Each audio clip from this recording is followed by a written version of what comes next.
Hello everyone, welcome back to mumma Bachcha talks. आज इस video में हम देखेंगे कि जो हमारा छोटा बच्चा है, नर्सरी या एलकेजी क्लास में पढ़ते हैं, 2 से 3 साल के बच्चे हैं, अभी अभी राइटिंग करना स्टार्ट कर रहे हैं। उनकी हैंड राइटिंग को इम्प्रूव कैसे करें या फिर किस तरह से स्टार्टिंग करें कि वह स्टार्टिंग से ही नीट एंड क्लीन राइटिंग करे और फास्ट लिखे। तो सारे पेरेंट्स आप ध्यान दीजिए और आपके बच्चों को भी जो मैं पॉइंट्स बता रही हूँ उसके अकॉर्डिंग ही राइटिंग करना सिखाइए, क्योंकि ये बेसिक स्टेप्स है। अगर आपने इन बेसिक स्टेप्स को फॉलो किया तो 101% आपका बच्चा एकदम नीट एंड क्लीन राइटिंग करेगा। तो सबसे पहला पॉइंट है correct way to hold a pencil.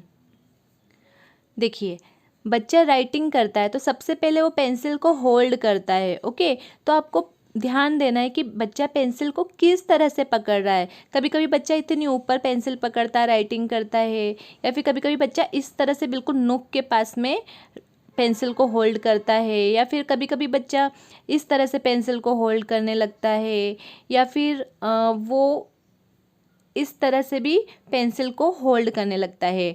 तो स्टार्टिंग में फर्स्ट स्टेप होता है कि बच्चा किस तरह से पेंसिल पकड़ रहा है, उसे सही वे में पेंसिल को होल्ड करना सिखाया जाए। ओके, फर्स्ट स्टेप होती है, देखिए इतना गैप होना चाहिए राइटिंग करने में हमेशा। तो आप ध्यान दीजिए कि बच्चा पेंसिल को कहाँ पे पकड़ रहा है, ये हमारी फर्स्ट स्टेप है। हमेशा पेंसिल का और नुक का इतना गैप होना ही चाहिए। ओके, अब सेकेंड पॉइंट है ट्राइपॉड ग्रिप। अब ठीक है, हमने बच्चे को बता दिया कि पेंसिल को कहाँ पकड़ना है, बट अब पेरेंट्स को इस बात का ध्यान देना है कि बच्चा इस ट्राइपॉड शेप में पेंसिल होल्ड कर रहा है कि नहीं। ट्राइपॉड शेप मतलब ये हमारा थंब, इंडेक्स फिंगर और जो मिडिल फिंगर है, इससे पेंसिल को पकड़ा जाता है। ओके, और जो 2 फिंगर होती है ना, लिटिल फिंगर और रिंग फिंगर, ये पाम के पास होती है, तो पाम को टच करे या फिर पाम से थोड़ी सी दूरी पे हो। और जो है पेंसिल पेंसिल हमेशा यहाँ पे स्किन से टच होनी चाहिए बीचों बीच में।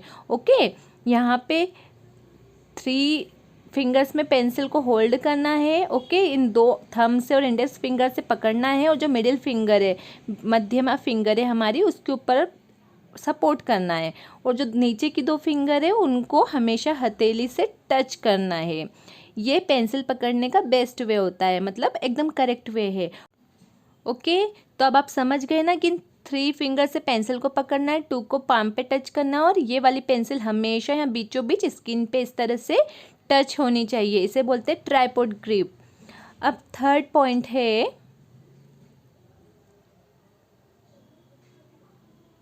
Height of table and chair. देखिए, राइटिंग करने के लिए टेबल और चेयर की हाइट बहुत इंपॉर्टेंट होती है, क्योंकि बच्चा घर पे टेबल और चेयर कुछ और होती है और स्कूल में कुछ और होती है। तो आपको हमेशा ध्यान देना है। कभी कभी क्या होता है ना कि चेयर बहुत ऊंची होती है और टेबल की लेंथ, मतलब टेबल की हाइट बहुत कम होती है, तो बच्चा प्रॉपर वे में नहीं लिख पाता। कभी कभी चेयर बहुत छोटी सी, मतलब कम हाइट की होती है, और टेबल बहुत बड़ी होती है, तब भी बच्चे को राइटिंग करने में प्रॉब्लम होती है। जो स्कूल में एक टेबल और चेयर के बीच में जो हाइट होती है वो एकदम करेक्ट होती है। तो पेरेंट्स आप भी कोशिश कीजिए कि उस हाइट की ही टेबल एंड चेयर बच्चे को राइटिंग करने के लिए घर पे भी दे, क्योंकि कभी कभी ऐसा होता है ना कि बच्चा घर पे तो बहुत अच्छी राइटिंग कर लेता है, बट स्कूल से कंप्लेन मिलती है टीचर्स की कि बच्चा राइटिंग अच्छी नहीं कर रहा, क्योंकि वहाँ पे उसको कुछ और राइटिंग करने के लिए टेबल चेयर की हाइट होती है और घर पे कुछ और होती है। तो अगर आप सिमिलर हाइट की टेबल और चेयर देंगे ना, तो बच्चा घर पे भी अच्छे से राइटिंग करेगा और स्कूल में भी अच्छे से राइटिंग करेगा। Now fourth point is child sitting position for writing.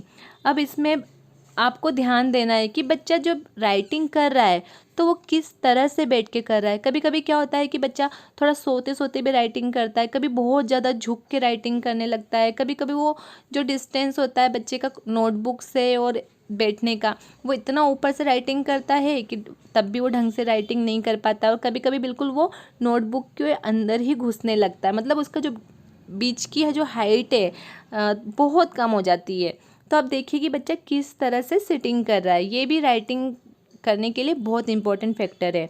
Now fifth point is hand movement.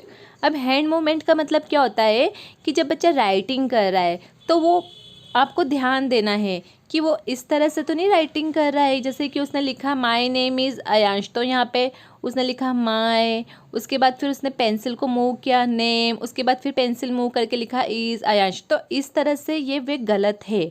बच्चे को हमेशा हैंड को मूव करना चाहिए, जैसे कि माय, फिर थोड़ा सा मूव किया नेम, फिर थोड़ा सा मूव किया इज़। ओके, तो अगर बच्चा इस वे में राइटिंग करेगा ना तो बच्चे की राइटिंग बहुत फास्ट भी होगी और नीट एंड क्लीन भी होगी।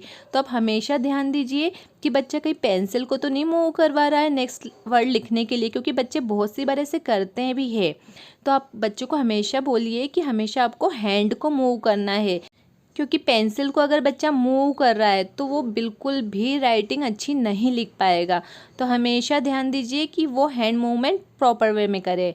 उसके बाद 6 पॉइंट है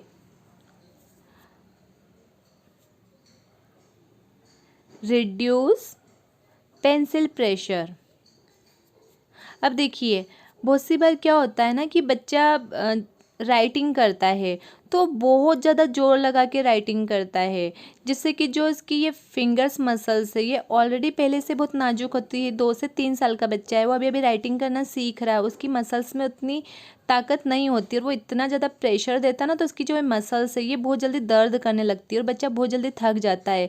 1-2 लाइन लिखता है फिर बच्चे का मन नहीं करता है क्योंकि उसके फिंगर्स में पेन होने लगता है।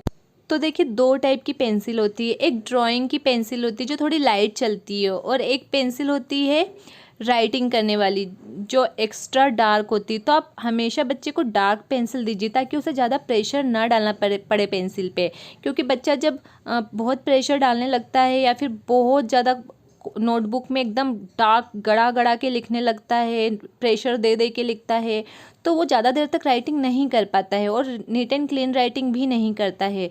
तो आप ध्यान दीजिए कि बच्चे को हमेशा आप डार्क पेंसिल दें और उसको यहाँ पे तो बिल्कुल भी प्रेशर ना दे, क्योंकि अगर वो फिंगर पे प्रेशर देगा या फिर पेंसिल को बहुत ज़्यादा प्रेशर के साथ पकड़ेगा, जोर लगा के पकड़ेगा, तो उसकी फिंगर्स में पेन होगा और वो अच्छे से राइटिंग नहीं कर पाएगा। Now 7 point is tint the notebook. अब टिंट द नोटबुक मतलब आपको ध्यान देना है कि बच्चा नोटबुक को किस तरह से रख रहा है। जैसे कि आप भी ये ट्राई करके देखिए, जब आप नोटबुक कॉपी को आप सीधा रखते हैं ना तो आप ढंग से राइटिंग नहीं कर पाते, आपकी स्पीड भी स्लो हो जाती है और आपकी हैंड राइटिंग भी सुंदर नहीं होती है। बट वहीं जब आप नोटबुक को थोड़ी तिरछी कर लेते, टिंट कर लेते, टेढ़ी कर लेते हैं तो आप बहुत सुंदर राइटिंग भी लिखते हैं और आपकी स्पीड भी ऑटोमेटिक बढ़ जाती है।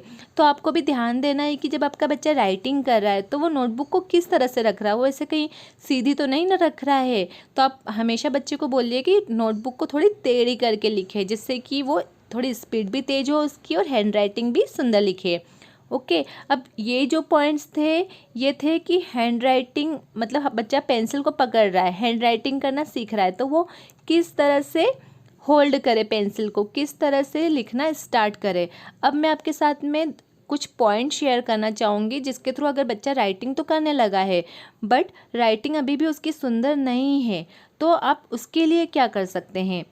आगे बढ़ने से पहले मैं आपसे रिक्वेस्ट करना चाहती हूँ कि प्लीज़ प्लीज़ मुझे सपोर्ट कीजिए, मेरे वीडियो को प्लीज़ लाइक कीजिए।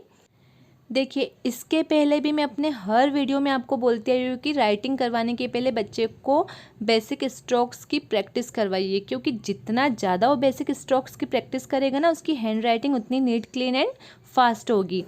ये बेसिक स्ट्रोक्स है standing line, sleeping line, left slanting line, right slanting line, left curve, right curve, up curve and down curve. Okay, अगर बच्चे ने इनकी प्रॉपर वे में प्रैक्टिस करी है तो वो राइटिंग भी प्रॉपर ही करेगा। जैसे कि उसको अल्फ़ाबेट्स लिखना हुआ, उसे बी लिखना है तो वो अगर प्रैक्टिस नहीं करी तो वो इस तरह से कर्व बनाएगा। बट अगर बच्चे ने प्रैक्टिस करी है ये लेफ़्ट कर राइट कर्व की ओर तो वो इस तरह से प्रॉपर वे से बी के कर्व बनाएगा।